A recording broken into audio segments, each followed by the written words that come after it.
Olá, boa noite. Uma alegria mais uma vez estarmos juntos aqui para falarmos sobre espiritualidade. E mais uma vez eu quero te convidar para ler comigo um salmo e ler com as lentes do teu coração, da tua alma, do teu interior, e não somente com a sua razão, com o seu entendimento cognitivo, mas de fato se rasgar e se abrir diante de Deus, para que Ele possa agir dentro da tua alma e produzir aquilo que só o Espírito do Cristo pode produzir.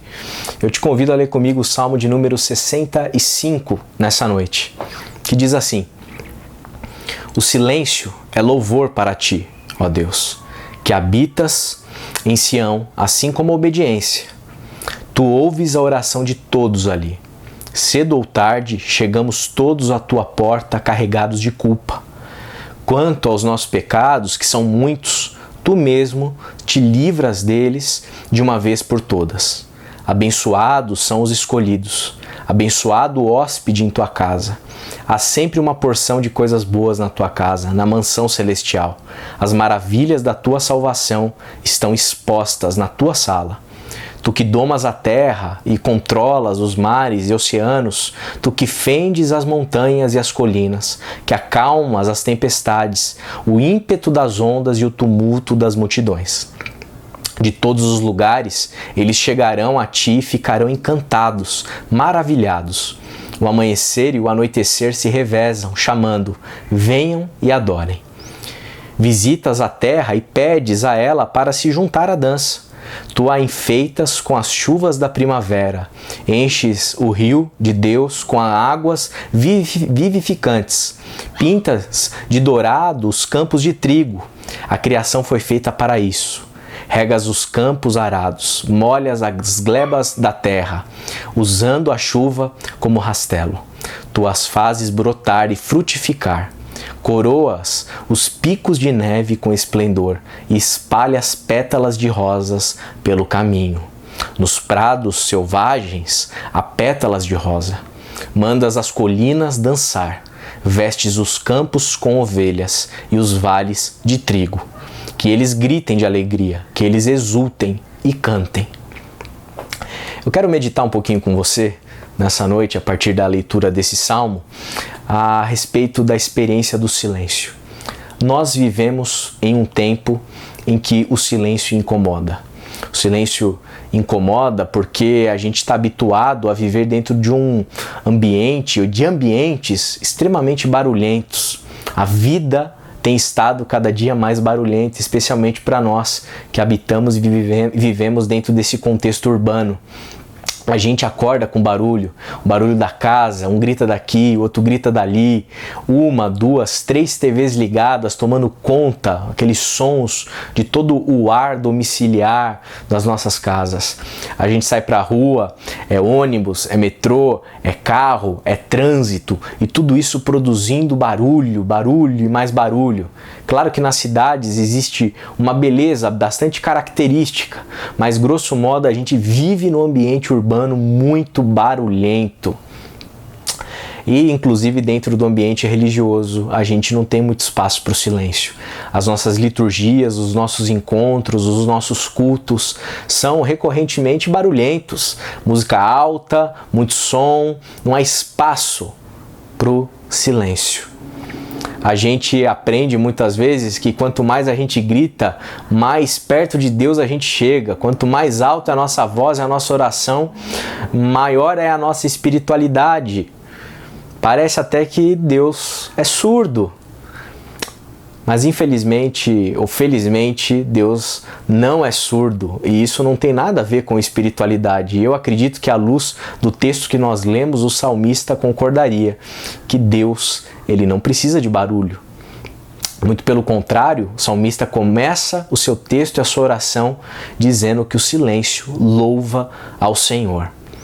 E o silêncio louva ao Senhor porque o nosso Deus, o Deus revelado nas Escrituras, é um Deus cujo nome não pode sequer ser pronunciado. Nós não temos a capacidade de descrever quem Deus é. O tetagrama sagrado, as 4 letras consoantes do hebraico que representam ali o nome do Senhor, elas não são pronunciáveis. A gente não sabe exatamente como se pronuncia. E o fato é que Deus é mistério, Deus está para além da nossa cognição, Deus está para além de toda a nossa capacidade de articulação linguística, para além da nossa linguagem e para além de todo tipo de som que a gente possa emitir. A teologia não dá conta de Deus, as doutrinas não dão conta de Deus, a confissão doutrinária não dá conta de Deus, nosso intelecto não dá conta de Deus, a razão não dá conta de Deus, porque Deus está para além. Deus sequer habita o espaço-tempo.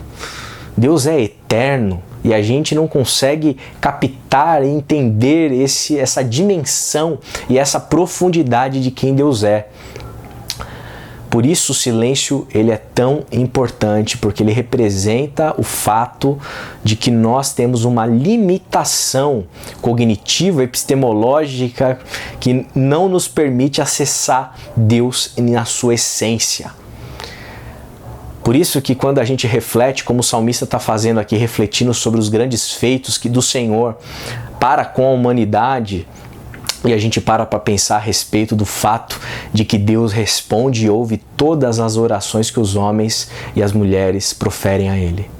Quando a gente para pensar a respeito do fato de que todos os nossos pecados, os nossos erros, as nossas falhas são perdoadas por uma graça e por um amor que a gente não é capaz de medir. Quando a gente para pensar no fato de que nós somos convidados a sermos hóspedes em uma mansão na qual Deus habita e somos recebidos como filhos amados de um Pai amoroso. Quando a gente para pensar no fato de que Deus, Ele cuida de todo o cosmos, sustenta todos os planetas, todas as galáxias, todas as constelações, tudo que existe e mais, e que Ele cuida até mesmo de uma noz, de um pequeno esquilinho em uma floresta. Deus cuida de tudo.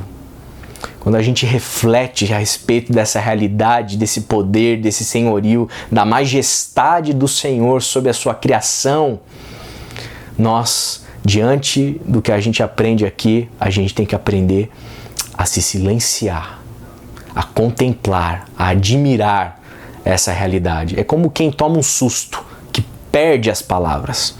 Só que esse susto é muito mais profundo.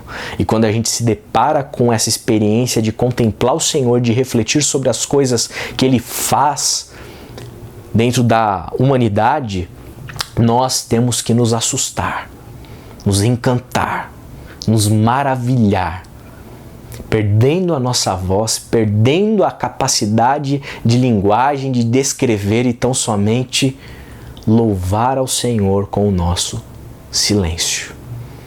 Eu quero te convidar a, nesse momento, ter uma oração, mas uma oração sem palavras, uma oração na qual a gente vai refletir a respeito de Deus e vai tão somente silenciar em adoração, experimentando essa experiência do silêncio. Porque quem Deus é, de quem nós estamos falando aqui, Ele nos faz com que nós nos silenciemos e tão somente o adoremos.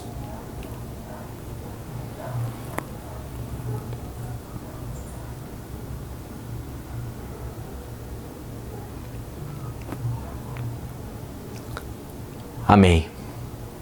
Amém. E amém.